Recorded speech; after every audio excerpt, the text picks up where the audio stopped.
Oklahoma Gardening is a production of the Oklahoma Cooperative Extension Service as part of the land grant mission of the Division of Agricultural Sciences and Natural Resources at Oklahoma State University, dedicated to improving the quality of life of the citizens of Oklahoma through research-based information. Underwriting assistance for our program is provided by the Oklahoma Department of Agriculture, Food, and Forestry, helping to keep Oklahoma green and growing. Welcome to Oklahoma Gardening. Today I'll share one of my favorite perennials. Mark Fishbein is back to show us how herbarium cards are made. We look at the differences between native pecan groves and improved pecan orchards. And finally, we've got a native sand verbena that would be great for western Oklahoma. It's almost like an ombre of sunset colors. Not the flowers, right?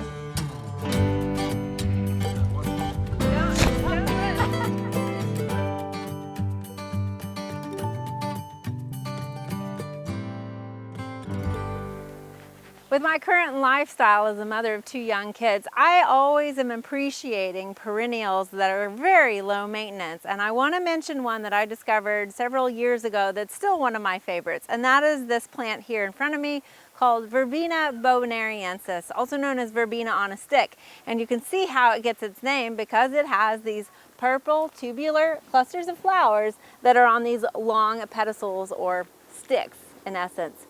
You can see though, what I really like about this is because of those tubular flowers, it does attract a lot of pollinators. So you'll find a lot of butterflies and moths and even an occasional hummingbird coming to this plant. And it really elevates those nectar flowers right above your eyes. And so it's almost like you can see those moths and butterflies right there without having to bend down and look too much. Now, the other thing that it does in a landscape is it actually doubles your impact in your garden space. So you can see all of these flowers are well above the ground. While it does have a little bit of vegetation on it, most of the vegetation is really low. And so you can actually underplant this with other perennials. So you can see we've got it underplanted here with some rudbeckia. And the contrast between the purple and the yellow makes a really nice impact. But for the same square footage in your garden, you're getting twice the floral display here. Now, the other thing about this plant is it is hardy to zone 7A. So for most of Oklahoma, it is going to be hardy. If you're north of that, you can use it as an annual, as it will continue to produce these flowers on these densely branched pedicels throughout the summertime. So you're going to get a lot of flowers all summer long. If you do grow it as a perennial, you should be aware it will reseed. However, I'm not promoting anything that is what I would say a garden thug. You don't have to worry about this taking over your garden anytime soon. What it does though is it will reseed on occasion, and I often think it's really a nice surprise just seeing where it might pop up in the garden, and it sort of allows that ebb and flow and the kind of natural effect and design of your garden to come about. So you can see right here we actually have one that just kind of popped up on the outside of the rock, so it sort of softens that edge of our path. But it's not going to be any problem that you can't easily control if you feel the need to. Now, when we look at the leaves, you'll see some of the vegetation, it is up on these taller stems, but like I said, most of it is down lower. The leaves are serrate and they're really rough, and so that kind of allows it to be a little more drought tolerant. It's not like a soft tissue vegetation, so that just kind of holds in some of that moisture a little bit well. These stems are going to hold up fine in our strong Oklahoma winds. They're really sturdy. It works well in either a perennial garden, a pollinator garden, or even a container. However, with these stems getting anywhere from 4 to 5 feet tall, that might be a little intimidating and overwhelming for some spaces. And for that, I have another solution for you.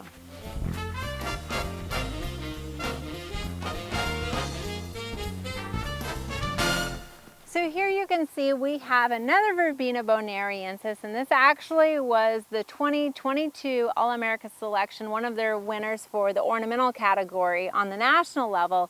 And this particular hybrid has been named Vanity. And you can see what's so aesthetically pleasing about this hybrid is the fact that it's going to remain more compact, getting a height of only about 2.5 feet tall.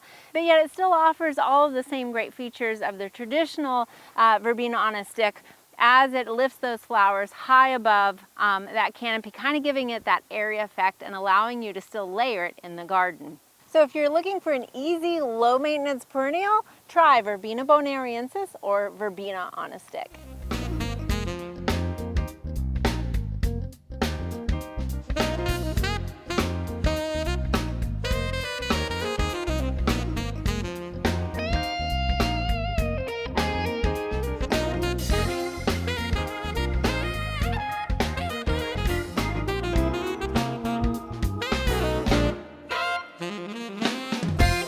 Today we are joined by Dr. Mark Fishbein to talk about pressing a herbarium card and all the information that needs to be collected. So thank you for sharing this with us.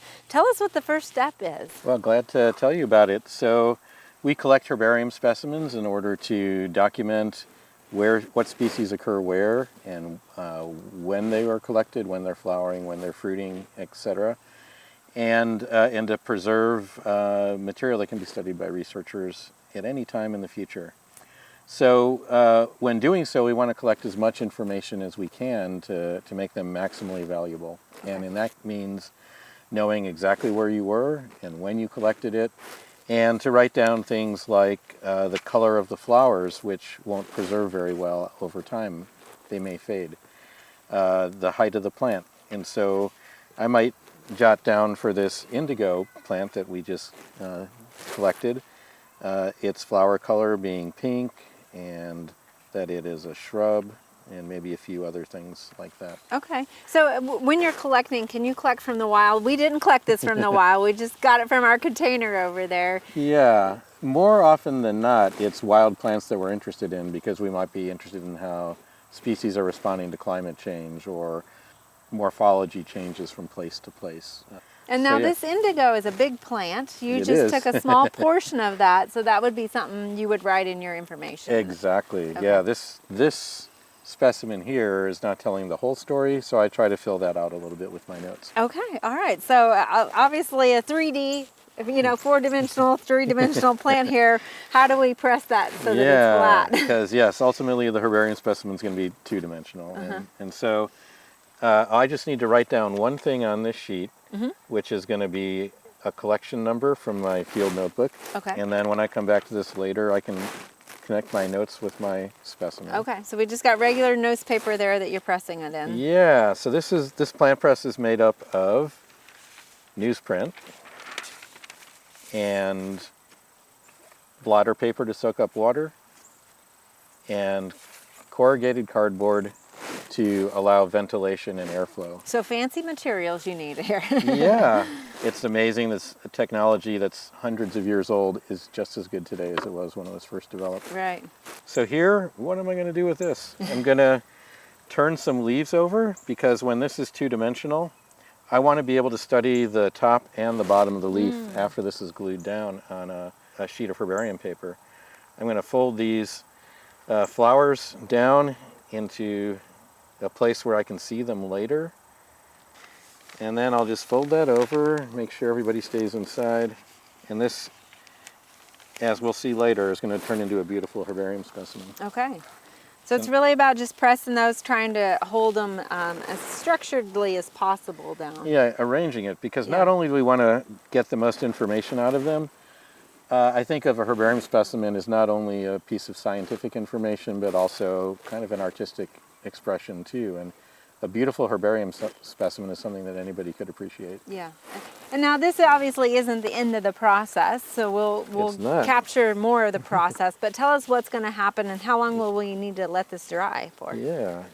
So to make a nice specimen, it's crucial for it to dry as quickly as possible. So we generally get some help, especially on a humid day like today.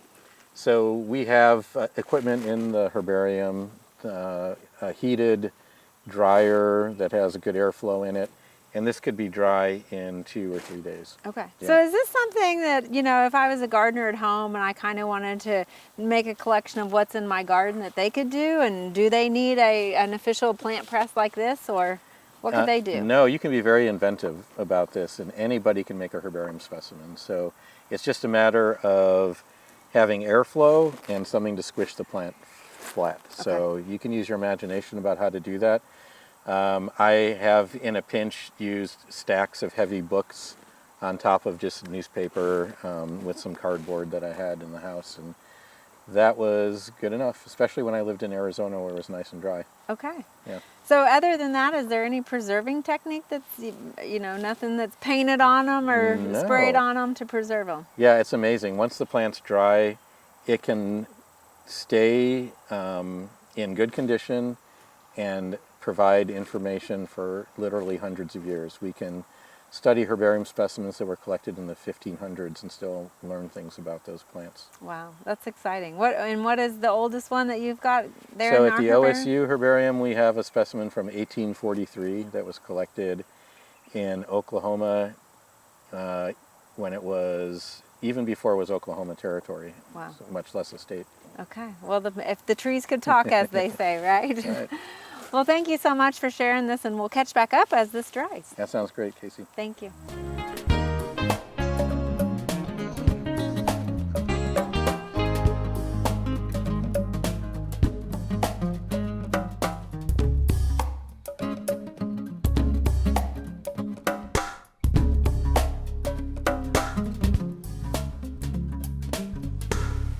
Today we are here at a pecan orchard just outside of Skiatook, and joining me is Chad Selman with Selman Farms.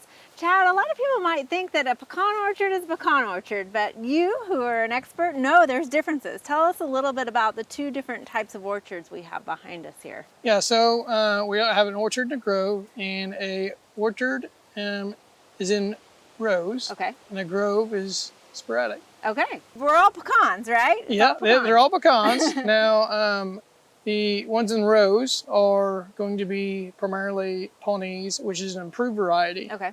And what we did is we planted those trees. It came up as a seedling or a native tree, and then we grafted that tree, took a limb off of another tree, grafted it to that tree that was growing, Okay.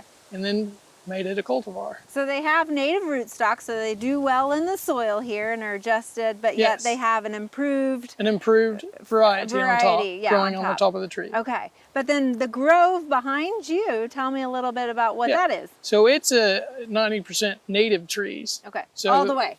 all the way, bottom. top to bottom. So those are the ones we didn't graft. Okay. They're just there naturally. All we did was cleaned up a block of woods around them and left the pecan trees. All right. But the difference between the improved varieties and the natives are a much smaller nut, Okay.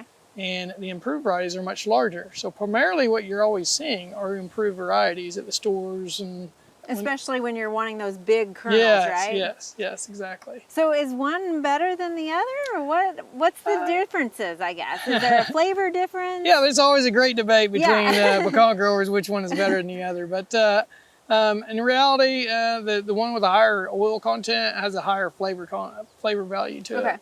And so most of the time, it's generally the smaller nuts have the higher oil content rather than the bigger ones. Oh. But everybody likes to see likes the bigger ones because they look nice, big, and very pretty, and that's okay. So it's a little bit of the cherry red apple versus Yes, the taste of that exactly, apple. Okay, exactly. yeah. So maybe the smaller ones actually have a better flavor for Yeah, us. and which a lot of all the natives are really used for confectionery purposes. Okay. So you're not going to see that many of them at your farmers markets and stuff like that. So Okay. Well, what about the maintenance? So obviously the cultivars are in nice rows, but your natives are kind of, like you said, sporadically planted by nature. Yeah. How does that play with the maintenance on the two? yeah, so on the maintenance, we're spraying for the insects are going to be the same insects that feed on them both. Now the difference is the natives are more scab resistant, and most improved varieties are susceptible to pecan scab. There are some that are more resistant that USDA's come out with, OSU and some other people have came out with and researched. Okay. These are Pawnees, which they're very susceptible to scab. And so we'll have to come in and spray these.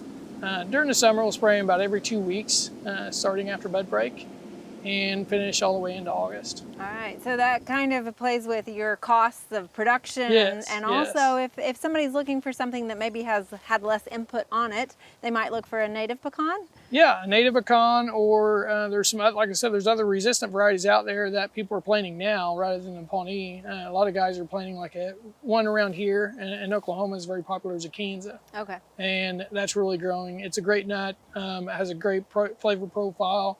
It's not going to be your great big giant nut, it's not one of the biggest ones, but it is a very good nut, very productive nut, Okay. and it's easier to grow. So tell me, I know there's a lot to the setup and layout of an orchard, that you plant a lot of trees and then later on have to go thin out those trees. Do you thin the natives ever, or what is that process? Yeah, so on the improved varieties, we're planting generally on 35-foot spacing. Some of them are doing 40s and 45s. After about 20 years, they're going to be starting to grow where they start getting too much shade and they're shading each other out. Mm-hmm. So what we do is we go into those rows and we take out every other tree. So we're going to take out 50% of those trees.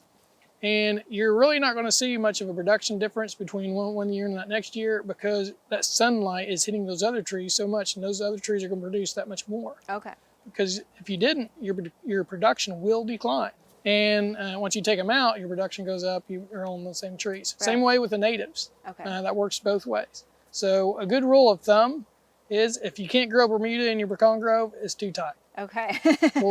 And if you look at noon, you want 50% shade, 50% sunlight. All right. Speaking of kind of what's underneath pecans, I know there's a lot of people that are grazing under pecans now too.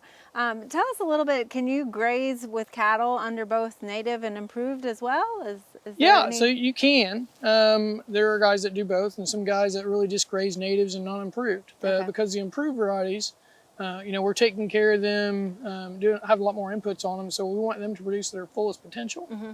There's also chemicals for scab and stuff that have grazing restrictions and stuff like that on there, so it's a little harder to deal with than the native orchard.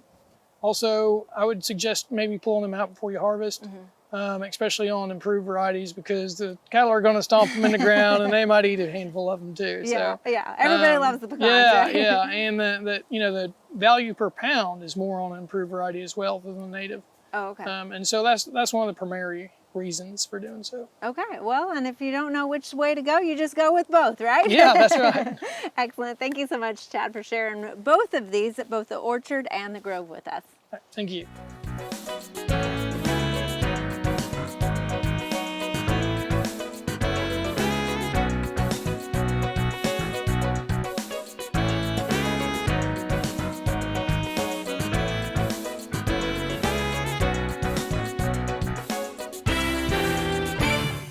Today we are here at the Botanic Gardens at OSU, and joining me is Dr. Eric LoPresti, who's brought some of his research plants. And Dr. LoPresti, this is a new plant for me. It's sand verbena? The sand verbenas, yes. Tell me a little bit about these. Okay, this is a group of wildflowers that occurs mostly in the western U.S., Canada, and Mexico. They occur as far east as Oklahoma, Texas, Nebraska, and then all the way to the coast in California. Okay, so they can handle those hot climates, right? They love hot climates. There's a lot of these that are native to both the Mojave and the Sonoran deserts. Okay, well, so looking at the leaves, they kind of look almost like succulents. Tell me a little bit about the variability of some of these species that we have. Yeah, so these grow in sand dunes across wherever sand dunes occur, coastal sand dunes, desert sand dunes, and so a lot of them do end up with somewhat succulent leaves, probably somewhat for water conservation.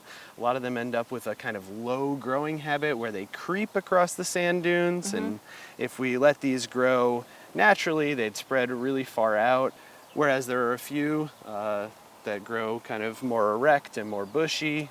Yeah, this one almost looks like an onion chive from a distance. This is one of the species that grows on really odd soils. This grows on gypsum soils in northern New Mexico, and gypsum soils often have plants that have these very tiny chive-like leaves. Also, I was noticing some of them have very sticky leaves. Tell me a little bit about that. Yeah, a lot of them have sticky leaves, and that's a very common adaptation to sand in general. And the sand actually forms a coating on the leaves, and in the wild they would be entirely covered with sand, and that probably protects them both from further windblown sand. So you can imagine getting like sandblasted would be really bad for the plants in, a really windy coastal or desert dune environment. And it also protects them from herbivores, because what wants to eat a sandy plant? Yeah. Well, tell me a little bit about the soil type too, because you said one was grown in gypsum, but Yeah. I mean, these pots are not light They're to really unload. heavy. Yeah, so these are, their name makes sense. The sand verbenas, they grow in sandy soils. Almost every species grows in, very sandy soils where not very much else could survive. And so when we grow them in the greenhouse, we use half play sand and half potting soil. I grow them in still water in raised beds where I put sand into the bed. So if you were really committed to it, you could grow them just about anywhere. Okay. Well, they're beautiful plants, and they have a history too. Can you share a little bit about that history in the horticulture industry? Yeah, so these were very popular garden plants in the 1700s, 1800s, and the first few decades of the 20th century. And then for reasons that I don't know, their popularity waned, and after World War II, they virtually were unavailable in the horticultural trade, whereas in seed catalogs before that, you could find 3, 4, 5, or even 6 species of these available. And Darwin grew a couple species in his garden. Asa Gray, who many people consider sort of the foremost American botanist, grew them and studied them. And so they were really popular for a long time, and now they aren't. And I think it's time for a resurgence of interest. Yeah, definitely. They have beautiful flowers that kind of come in a range of white and pink. Is that? Yeah, most of the species are either white flowered, which is pretty typical for things that are pollinated by moths, or pink flowered, which can be pollinated by an awful lot of pollinators in general. However, there are some yellow flowered species, some red flowered species, and some sort of almost purplish species as well. Well, Dr. LoPresti, I know you've got a graduate student who's working on the native species here, so I'm going to go catch up with her and look at some of her plants as well. Awesome, thanks for having me. Thank you.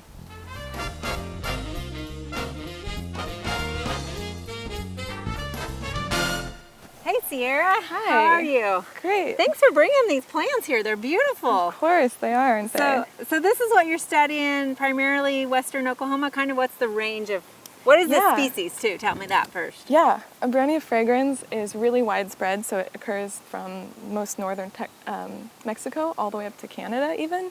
And throughout the majority of its range, it has white flowers like this. And so one of the common names is actually snowball sand verbena for these big clusters of white flowers.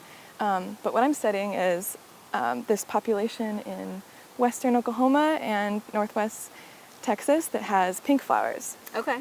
So why do they have pink? They're the same species, right? What's the difference there? Is it the soil or what is it? We had an undergrad, Natalie Demarest, look at soil and see if that has an effect on pink and white flowers. It doesn't seem to. So I'm focusing on the pollination ecology and evolution of these plants. And so our idea is that with the pink plants that are not only pink but also have flowers open a little bit longer into the day, that they were butterfly or other daytime pollinated. Oh, okay.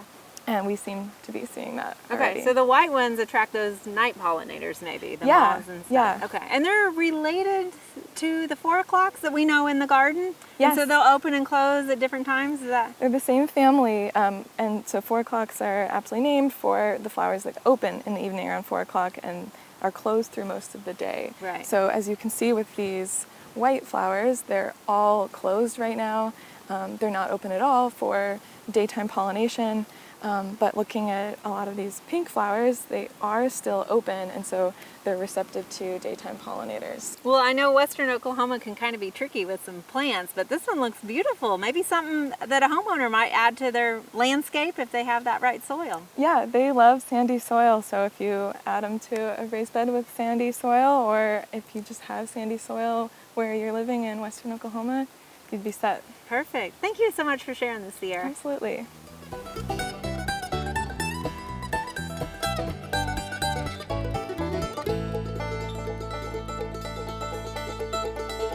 There are a lot of great horticulture activities this time of year. Be sure and consider some of these events in the weeks ahead.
Next week, join us on Oklahoma Gardening as we discuss the good and the bad of the summer garden.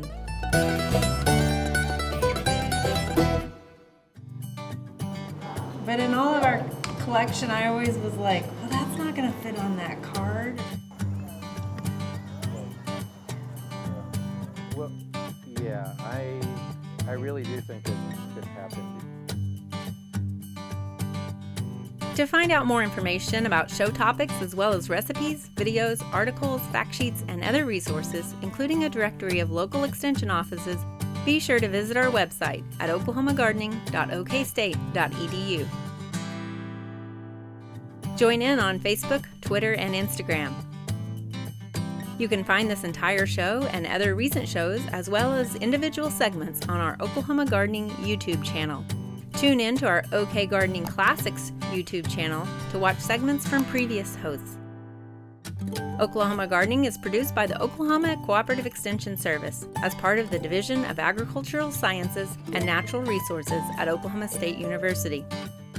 The Botanic Garden at OSU is home to our studio gardens, and we encourage you to come visit this beautiful Stillwater gem. We would like to thank our generous underwriter, the Oklahoma Department of Agriculture, Food, and Forestry.